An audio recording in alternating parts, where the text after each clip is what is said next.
I don't know if you are uneasy with, if you agree this analysis. Maybe it's partial, it's very contestable, I'm aware. And yeah, I don't know if what I created in you is something like an uneasiness, discomfort, or something like that. But I would like to close, to finish, just identifying, in this respect, which is potentially the challenge that we can engage with, in thinking about which is our role in this game of truth, as a researcher, as a teacher, as a educational subject. Now, very briefly, my idea is that probably the starting point is the attempt to problematize, decompose, rethink, try to restructure this quadrilateral, and try to challenge the anthropological postulate which is at the basis of that quadrilateral. And in fact, I think that in terms of school evaluation and evaluation theories, there are some paths of reflection which are trying, to put under discussion, to create some ruptures within that epistemological space. And I'm still at the beginning. I'm not able to say something meaningful about this. But my idea is to, to engage with this kind of reading in order to understand if there are spaces of reflection in terms of school evaluation that are trying to, develop something beyond that. And again, I want to relate to something that I sketched at the beginning.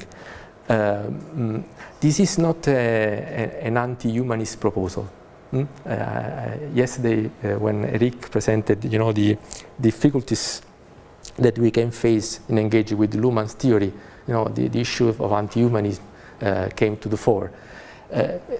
Here, the problem is not to,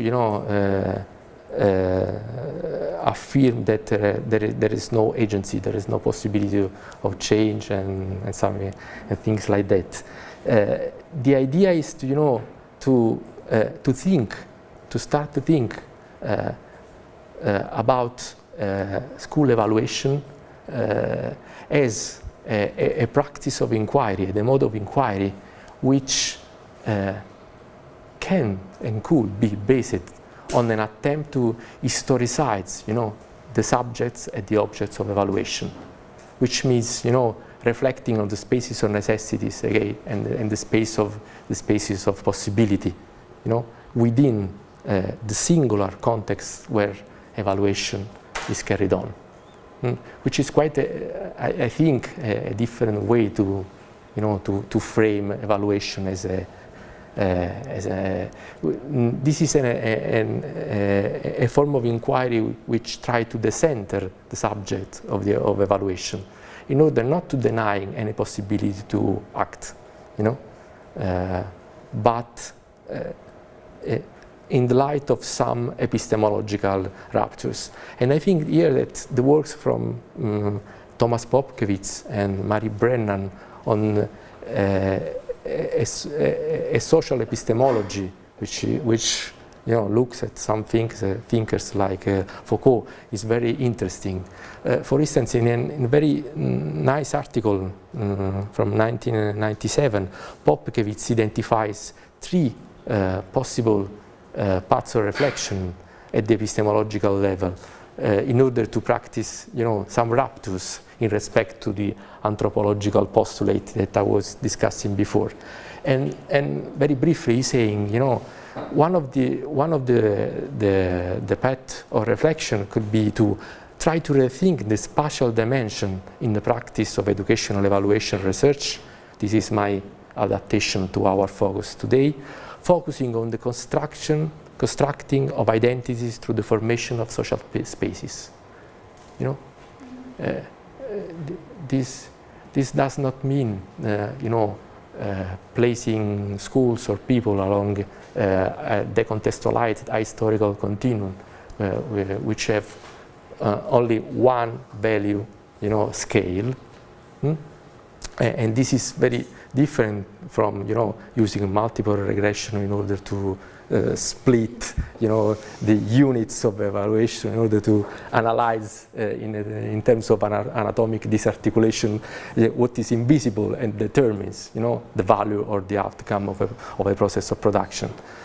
And another issue is thinking of time as a multiplicity of strands moving with an uneven flow, understanding change as ruptures or breaks, and looking at continuities as conditional and relational. Abandoning a causal mode of reasoning, a linear mode of reasoning, and abandoning the hubris, to the pretension to clearly identify agents and factors of change. This is an invitation to think relationally also in this field. And also break the idea that time is, we have one time that creates a continuum from the past to the present and to the future. And ultimately, this is an attempt of breaking the chains of reason that bind and limit alternatives for action. And the third epistemological rupture concern, how we frame difference and differentiation. If you think about evaluative practices, most of the time the idea is to recognize difference, but brings difference to some norms of unity. And when we create, the comparative tables, or when we enact comparative logic positioning people in respect to a mean, or something like this, what we are doing is to reduce difference, understand difference, reporting them to some norms of unity. And in here, the question is, it is possible to think evaluation and exploring alternative practices to construct difference that do not result in the formation of positional norms.